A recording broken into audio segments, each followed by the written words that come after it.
when I sat down with Ann Romney and we talked about her role in the campaign. Sounds like you counsel Mitt a lot in many ways. I feel like we are partners, true partners in every sense of the way. I don't think he could do it without me. I don't believe he could. I couldn't obviously be here without him either. For her, that partnership is about more than just politics. We have a reason why we're running, and it's because I believe in my heart that Mitt is going to save America. That economically we are in such difficult times, and that he is the person that's going to pull us through this. And it's to propel me through the negative criticism. And I am stalwart and steadfast and positive and confident that still to this day, Mitt is the person that's going to save America, and he's going to get us back on track. 15-year-old Ann Davies met 18-year-old Mitt Romney at a party in suburban Detroit in 1965. I was very careful. I never let him know how I felt. I was very coy about that, and I think it drove him crazy. Her initial caution didn't last long. When 21-year-old Mitt Romney returned from his 2-year Mormon mission in France, he and Ann decided to get married right away. I was 19, nearly 20, and my parents and Mitt's parents did not think that was a very good idea. Too young? Way too young. Yeah. They didn't approve. I will amend that. Mitt's father got the biggest kick out of it and loved every second of it. But my parents and Mitt's mother thought we needed to wait, we needed to have time, we needed to do everything else. We would hear nothing of it. She was just as determined when her parents opposed her teenage decision to join the Mormon faith. She turned to Mitt's father, the governor of Michigan, George Romney, for guidance. He was a positive influence, but it really was my own decision and my own initiative that took me to joining the church. But your parents did not necessarily approve. No, of they the were religion. they were not happy about it. Why but not? I think maybe their concern was I was doing this for Mitt or for some other reason. And I think as soon as they understood that that wasn't the case, they were really okay with it. For a child of the 60s, she was something of a rebel in reverse. She chose to be a stay-at-home mom and raise her 5 sons while her peers in Massachusetts were pursuing careers. Did you ever feel disparaged for your choice? I did. I felt disparaged many times. I was in Cambridge, and knowing that I was very capable and actually quite bright and quite able to do almost any job in the world, it was a little grating on me. You know, I can respect their choices. They needed to respect mine.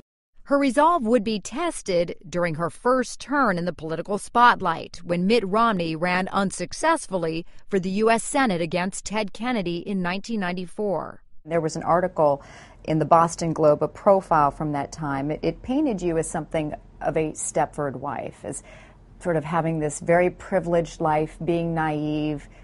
How much did you resent that profile? Well, that was the first time when I realized that the press doesn't necessarily represent who you really are, and that they might represent a point of view or a way to put a wedge or do something to someone that is not fair. And it was painful? Yeah, very, very painful. Not fair, not nice, not good. More serious pain was still to come. In 1998, at the age of 49, she began to feel numbness in her right leg and eventually went to a neurologist.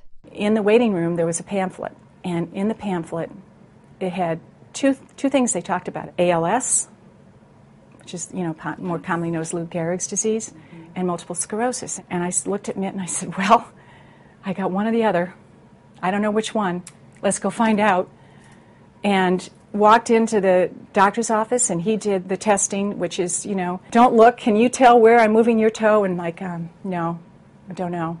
Can you feel this? No, can't feel that.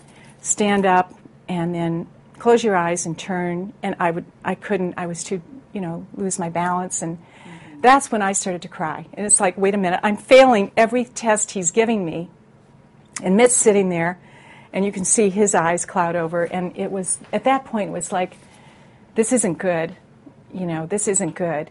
The diagnosis, multiple sclerosis. She was given aggressive treatments of intravenous steroids for a year, and her MS went into remission, but there is no cure.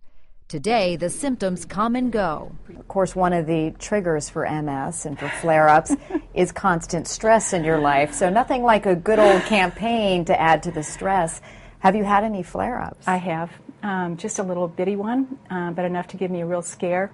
And it happened just in March. Right? It was right at the primary time, and it was such a crazy time, and I didn't want to have anyone worrying about me, especially Mitt. I didn't tell anyone, but I knew I had to quit. What were you feeling at that time? I started feeling tingling and a little bit of numbness coming back, and I was dizzy. I was starting to get dizzy, and the dizzy head, you call it the MS fog, the real foggy brain. Mm-hmm. And so that, it was just a reminder that I can't keep that pace up. The next president of the United States, my husband, Mitt Romney. In fact, campaigns have always been hard on her. In 2008, when Mitt Romney ran for president for the first time, she was angered by the attacks on her husband. The negative, it's so hard as a wife to sit there and listen to that and take that. So that's what I said, never again. So why go through it again? Well, that's a good question. And I was the first one to say this time, you have to do this again. Yes, it was going to be painful. Yes, it was going to be hard. Yes, we might fail. But we had to go forward. This time, she stepped out as his fiercest defender, especially when it comes to questions about the family's estimated $250 million fortune and their tax returns. A lot of people still are asking, why not be transparent and release more than the 2010 and the estimates for 2011? Have you seen how we're attacked? Have you seen what's happened? It's been in the press quite a bit. Now, are you angry that it's been in the press? I mean, should you not be questioned about your finances? We have been very transparent to what's legally required of us. But the more we release, the more we get attacked. The more we get questioned, the more we get pushed. And so we have done what's legally required, and there's going to be no more tax releases given. And there's a reason for that, and that's because of what happens as soon as we release anything. Mitt's financial disclosures when he was governor are huge. If people want to really look and see any question they have. Mm-hmm. The other thing they have to understand is that Mitt is honest. His integrity is just golden. We pay our taxes. We are absolutely, beyond paying our taxes, we also give 10% of our income to charity. So, we have no issues that way, and the only reason we don't disclose anymore is, we're just become a bigger target.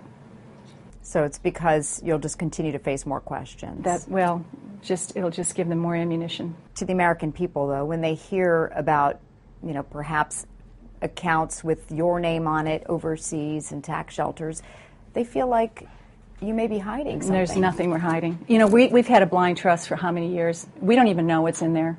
It's been managed by a blind trust since before Mitt was governor, 2002 forward. And so, I'll be curious to see what's in there, too.